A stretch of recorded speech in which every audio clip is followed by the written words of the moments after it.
Otep, la taille family. Alors, juste une revue d'une taïna, deux ans et demi de cajou. Malheureusement, on ne peut pas montrer les photos parce qu'elle est voilée.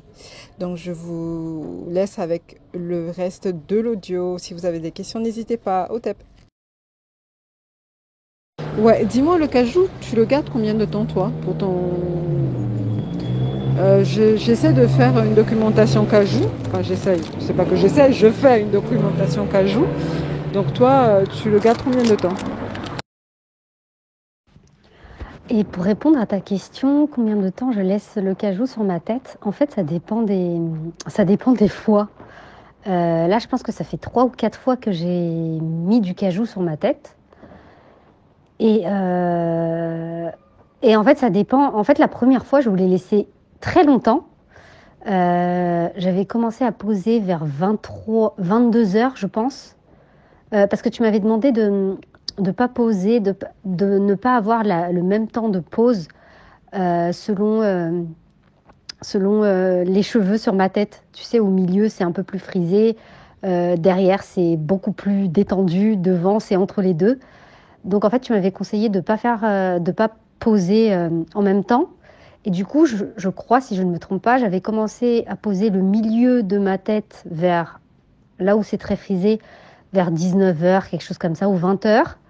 Ensuite, j'ai posé tout le reste de ma tête à partir de 22 heures, 23 heures. J'ai dormi avec et le lendemain, j'ai dû le rincer vers 9 heures. Tu vois, je ne suis pas restée très très longtemps. On va dire de 22 heures à 9 heures, j'avais vraiment le cajou sur tous mes cheveux. Donc j'avais fait ça la première fois et après ça variait, mais j'ai jamais fait plus d'une journée en fait. Ou en fait j'ai jamais fait une journée plus une nuit. Soit c'est une journée, soit c'est une nuit plus la matinée et puis voilà. Et je rinçais. Et franchement ça suffit très bien, hein. Mes cheveux, enfin je trouve enfin j'obtiens le bon résultat en fait en respectant ce temps-là. Voilà, je te fais des bisous, bonne soirée. Coucou beauté. Oui, merci beaucoup, merci beaucoup. Et si je me rappelle bien, tu peux me rappeler ton type un peu? Tu vois, 4C, 4B, ça veut rien dire. Mais juste pour voir la boucle, tu vois, la texturisation de la boucle en fait. Merci beaucoup, t'es trop choupinou. Alors pour la texture, c'est en fait mes cheveux, c'est très bizarre parce que j'ai des cheveux qui sont pas très crépus ou très frisés quand tu touches. En fait, la texture, c'est souple, c'est un peu moelleux. Je sais pas comment l'expliquer. En revanche, ça shrink grave, c'est-à-dire que ça remonte comme si j'avais les cheveux crépus. Par exemple, j'ai une cousine, elle a les cheveux beaucoup plus crépus que moi, mais elle, enfin, je veux dire, la texture, elle est plus, ça se voit que c'est plus, je sais pas, je sais même pas, je sais même pas quel mot utiliser pour définir ça, mais ça se voit que c'est plus dur, on va dire, et pourtant ça shrink moins. Et elle, par exemple, elle n'a pas trop besoin du cajou parce que ses cheveux, ils sont trop bien, ils sont trop bien. Et pourtant, si on regarde comme ça, on se dit oui, c'est sûr, les cheveux de ma cousine, ils sont plus crépus que moi. Donc moi, c'est pas crépu, mais par contre, ça remonte beaucoup. Et en fait, avec le cajou, on va dire peut-être qu'avant, j'avais une texture 4A, si on reprend cette échelle, même si ça veut rien dire. On va dire 4A. Après, le derrière de mes cheveux, derrière, c'est vraiment très... on va dire que c'est 3B. Là, ça shrink pas, ça pousse vite, ça n'a rien à voir avec tout le reste de ma tête. En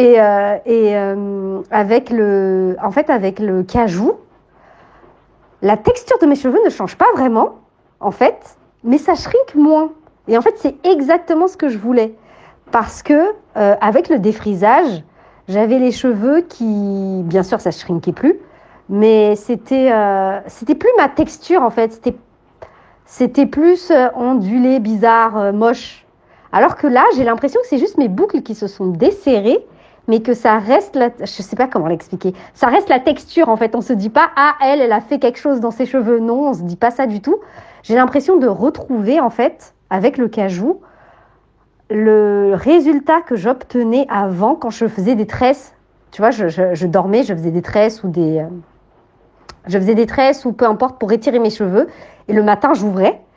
Là, ça shrinkait plus. bah, je retrouve cette texture-là avec le cajou, sans avoir à faire des tresses. Donc ça, c'est trop, trop bien. Et moi, j'aime trop... En fait, j'ai pas envie d'avoir des cheveux bouclés ou des cheveux lisses ou tout ça, là, c'est pas pour moi. Moi, j'aime bien les cheveux... En fait, ce que j'aime, c'est les cheveux vraiment afro qui ont beaucoup de volume. Et ça, c'est ça qui est bien avec le cajou, c'est que le volume, il reste là. J'aime trop ton produit, Eliké. Je suis fan de ton produit.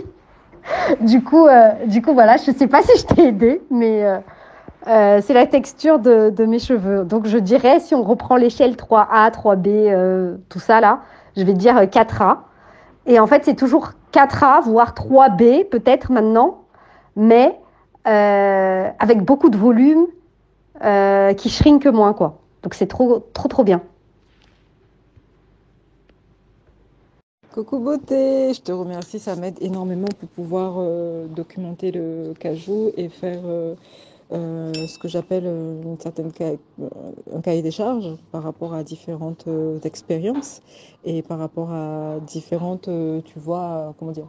Ce qui est génial avec le cajou, c'est que c'est un soin qui est multi, multitâche ou je sais même pas comment expliquer ça. En fonction d'une problématique précise, en fonction d'une texture précise, on va traiter un problème précis. Et ça, c'est juste extraordinaire, tu vois. C'est ça, moi, c'est extraordinaire.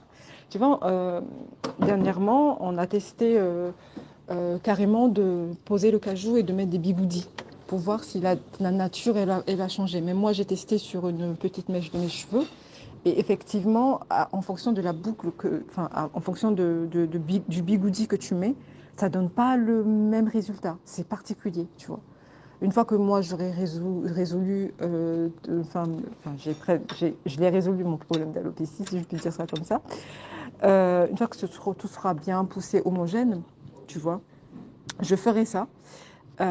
Et c'est juste incroyable ce qu'on peut faire avec le cajou, en fonction des protéines sélectionnées, en fonction des... Et ça, c'est avec des aliments. C'est juste un truc de ouf, en fait. Tu vois, avec de la bouffe, avec des protéines de cajou, des lentilles, des choses comme ça. Et ça dépend de comment tu l'extrais, comment tu travailles. Et, et c'est ça qui me passionne, en fait. Moi, c'est la recherche qui me passionne dans, dans tout ce qui est capillaire. Et surtout que au niveau du cheveu afro, il y a tellement de choses à faire, il y a tellement de recherches, il y a tellement de... Voilà, ça me passionne.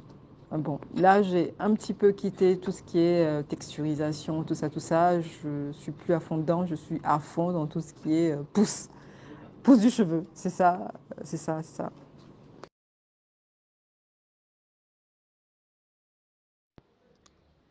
Même quelques protéines du cajou serrent d'ancrage au bulbe. Donc les cheveux ne tombent plus.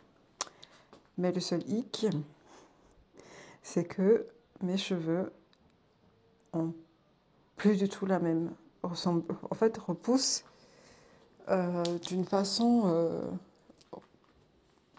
change de texture en fait. C'est assez bizarre. En tout cas, je te remercie infiniment de ton retour. Le cajou est justement fait pour ce genre d'utilisation, mais vraiment cibler les problématiques type shrinkage excessif, des choses comme ça, le gonflement excessif du cheveu, le manque intensif de structuration et les cheveux très très mousseux. Mais par contre déjà, je peux te dire que les cheveux poussent grave avec le cajou. Je les coupe tout le temps, ça repousse hyper vite. Par contre, je les perds quand même. Mais là, je masse ma tête plusieurs fois par jour et je mets de l'infusion romarin, clou de girofle. Juste en massant la tête, j'ai été très surprise. Ça s'est arrêté. La perte de cheveux s'est arrêtée. Si vous avez des questions, n'hésitez surtout pas. Et au fait, la femme noire est tellement belle.